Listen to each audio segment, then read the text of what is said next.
En manchette aujourd'hui, quels seront les travaux majeurs à Rouyn-Noranda cet été? Et Belterre perd sa seule usine de bois. Le TVA Nouvelle Midi commence maintenant.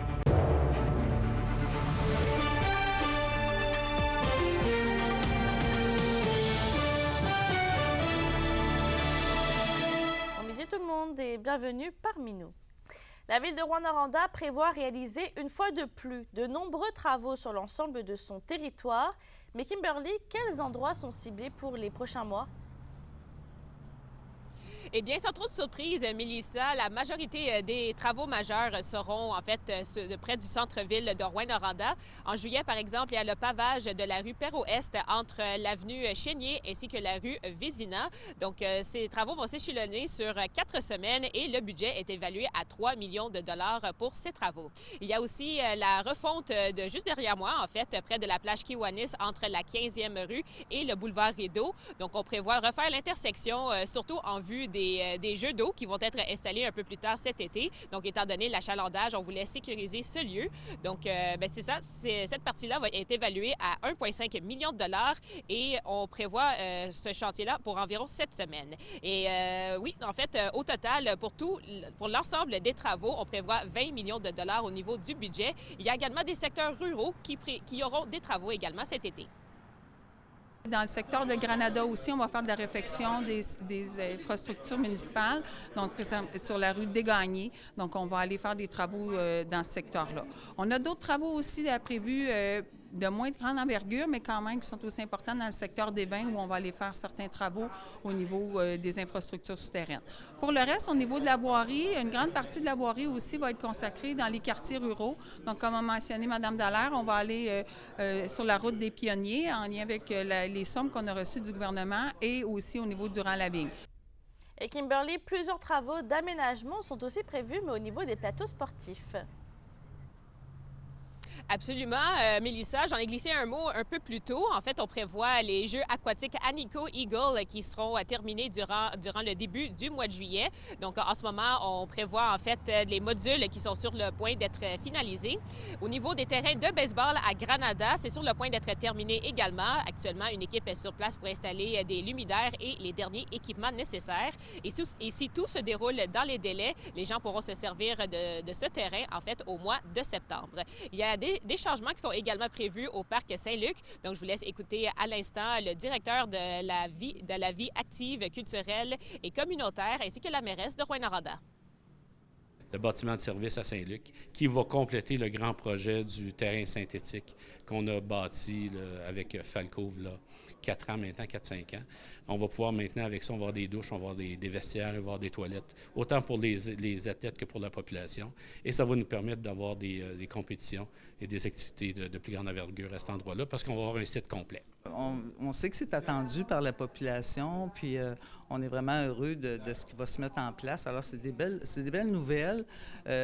Puis, on comprend que les équipes vont être occupées. Les équipes vont être occupées cet été. Donc voilà, les travaux sont en cours du mois de mai jusqu'au mois d'octobre. La Ville rappelle aussi de respecter la signalisation qui sera en place, ainsi que de ne pas déplacer les installations. Effectivement, merci Kimberly. La question du jour TVA, une présentation de Mobilier Bélan qui vous offre depuis plus de 50 ans un service de qualité et un grand choix de matelas, mobilier, électro au prix compétitif que vous recherchez. À la question du jour, on vous demande, trouvez-vous que votre municipalité effectue suffisamment de travaux pour entretenir et améliorer les routes? Pour voter et commenter, rendez-vous au tva.abitibi.ca. Et d'ailleurs, en parlant de travaux à Rouyn-Noranda, ceux de la rue Perrault-Est seront la semaine prochaine, du lundi 13 mai à 7h au mercredi 15 mai à 17h. La ville va travailler sur le réseau d'égouts devant les numéros civiques 31 et 32. Aucun véhicule ne sera autorisé à circuler sur cette portion de la rue. Un passage piéton sera par contre accessible sur les trottoirs et il est possible que la fermeture se rallonge si un problème survient. La ville invite donc les usagers à respecter la signalisation qui sera en place. On va parler maintenant d'un nouveau coup dur pour le Témiscamingue. Après l'usine de Béarn et du Témiscamingue, voilà que celle de Belterre ferme pour une durée indéterminée. Commonwealth Plywood, qui est un fournisseur de panneaux contreplaqués, suspend donc ses activités pour au moins 6 mois. et ce à partir du 24 mai prochain. La raison principale est une nouvelle fois l'économie du bois qui est en baisse actuellement. Et pour le maire de la municipalité, Bruno Boyer, ça représente 11% de la population de la ville qui est touchée par la fermeture, tout comme les services de proximité. Le maire compte d'ailleurs interpeller le gouvernement du Québec dans les prochaines semaines afin de trouver des pistes de solutions. En agriculture maintenant, la financière agricole du Québec a récemment dévoilé que la valeur des terres agricoles en Abitibi-Témiscamingue a augmenté de 82% entre 2022 et 2023. Et c'est d'ailleurs la hausse la plus importante au Québec. La moyenne à l'échelle provinciale est une augmentation de 14%. Le prix moyen par hectare est donc passé de 1 125 à plus de 2 000 $ pour la région. Toutefois, le prix des terres au Québec est établi à plus de 19 000 $ par hectare pour 2023. Ces données ont été dévoilées dans le cadre du bulletin Transactaire. Sur un autre sujet, tourisme, Amos Arikana a lancé la saison touristique hier durant un 5 à 7 à l'usine d'embouteillage Esca. Sous le thème pétillant, plusieurs nouveaux événements sont ajoutés au guide touristique cette saison. Quelques attraits s'ajoutent également, dont Audacieuse Évasion qui offre la location de chalets flottants, Code César qui propose plusieurs jeux d'évasion, ainsi que la ferme équestre Pingris. Dans le monde minier maintenant, la minière E3 a publié son 4e rapport 2023 sur les critères environnementaux, sociaux et de gouvernance. Le rapport décrit la performance, les pratiques et les engagements de l'entreprise pour développer ses projets d'une façon plus responsable. Et parmi les faits saillants, Minière O3 a réduit ses émissions de gaz à effet de serre de 52% comparativement à 2022. La compagnie utilise aussi un système de recirculation de l'eau, ce qui a réduit la consommation d'eau de 40% par rapport à l'année précédente et près de 10 000 arbres ont été plantés dans le cadre de reboisement.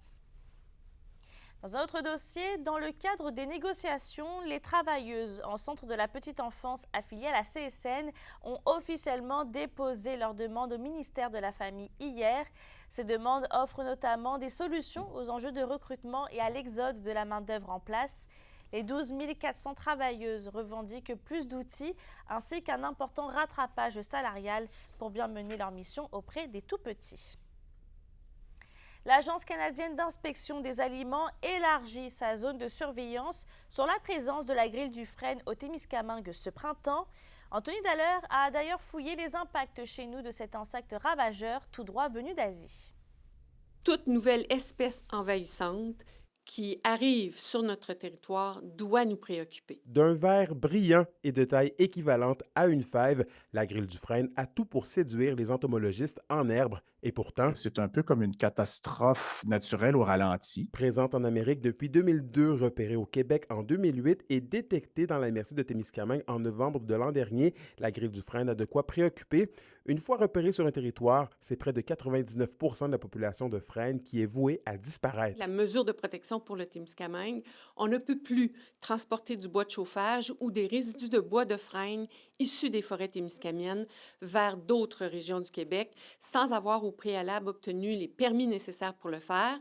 On rappelle également qu'il y a des amendes importantes si les gens ne respectent pas cette contrainte-là. Montréal et Toronto sont deux grandes villes du Sud qui ont fait les frais des ravages de l'insecte, les obligeant à raser d'importantes quantités de frênes dans les dernières années. Bien que cette essence d'arbre soit moins présente en contexte urbain dans la MRC de Témiscamingue, sa disparition pourrait avoir un impact sur les écosystèmes. Ça peut ouvrir la place à d'autres essences qu'on ne veut pas nécessairement qu'ils se développent. Les frênes jouent un rôle de consolidation des berges sur le long des cours d'eau. Donc, c'est jamais juste un arbre qui meurt, c'est tout un contexte là, qui est chamboulé. En ce sens, l'Agence canadienne d'inspection des aliments a élargi sa zone de surveillance au Témiscamingue le 26 février dernier pour ralentir sa propagation. L'inconnu ici n'est pas si l'infestation va se répandre partout où il y a des frênes, c'est à quel rythme. C'est la question qu'on se pose. Si vous avez un magnifique frêne chez vous, considérez-le comme en danger.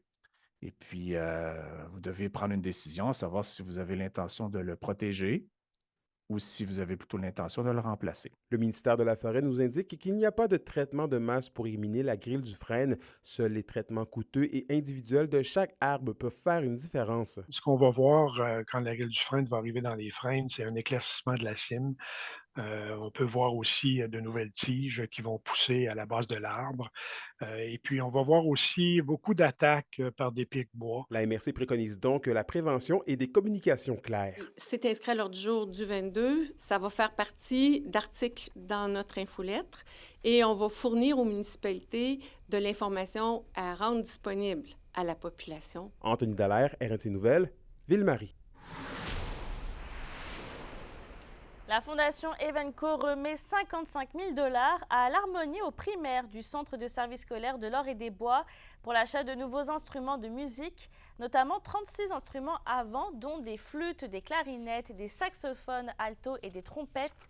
L'ajout de ce matériel permettra de consolider et d'améliorer le programme d'éducation musicale de l'harmonie aux primaires. Chaque année, entre 70 et 80 élèves de 5 et 6e année de 9 écoles primaires du CSSOB profitent des services de l'harmonie. Le Centre de soutien au recrutement, le CSR de la LHMQ, dévoile son classement final des espoirs en vue du repêchage 2024 Funplast qui aura lieu les 7 et 8 juin à Moncton. On rappelle que les Foreurs de Val-d'Or vont sélectionner au 2e et 3e rang après les Eagles du Cap-Breton.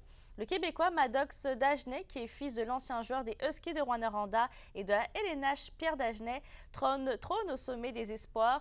Imposant attaquant gaucher de 6 pieds 3 et 180 livres, il a récolté 42 buts et 39 passes en 35 matchs cette saison avec les Red Devils de Quinte. À la météo aujourd'hui, après le soleil, ce sera généralement nuageux dans la région avec un maximum de 14 et 15 degrés. Et pour ce soir et cette nuit, c'est le même scénario avec encore des nuages sur tous les secteurs et on s'attend à ce qu'il fasse 0 et 2 degrés. Je termine avec la ville de Rouyn-Noranda qui fait un avis aux propriétaires de cabanes à pêche. Elle affirme que de nombreuses cabanes sont actuellement entreposées illégalement au lac Flavrillon de le quartier Évin. Sur ce, je vous souhaite de passer une très bonne journée et on se retrouve tout à l'heure.